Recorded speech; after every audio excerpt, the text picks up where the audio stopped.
hinog na, ganito siya oh. Kulay violet. Ito yung matamis. Maghahanap tayo ng kwan.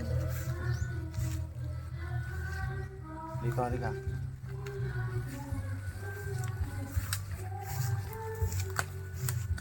Meron yung sinasabi nila yung prutas na tibig-tibig. Hahanapin natin dito yung matamis.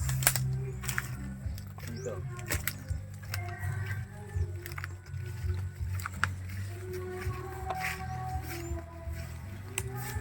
Yung ganito oh. Pakita mo taan ito. Yung ganito. Iba-iba pala yung variety nito. Ito, yung kulay dilaw. Ito yung parang dilaw orange.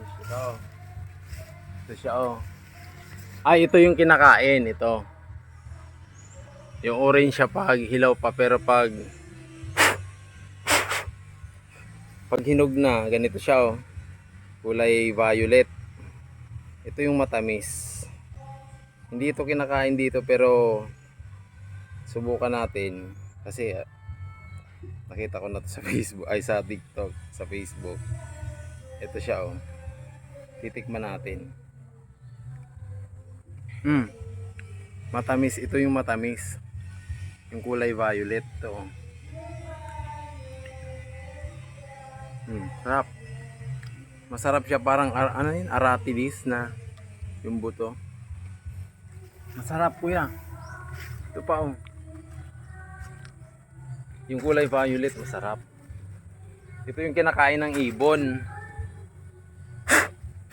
Kinakain siya ng ibon kasi nga matamis. Tikman mo kuya. Tikman mo. Babalatan ko. Oh, pag binalatan mo ganyan, oh wow, juicy.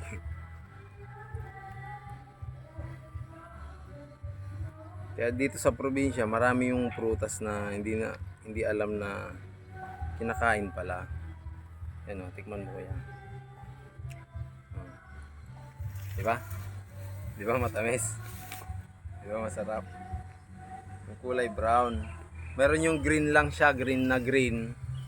Tapos hindi masarap, hindi matamis, medyo mapakla siya. Pero ito yung matamis. Yun siya oh. Kita mo? Buto. Matamis.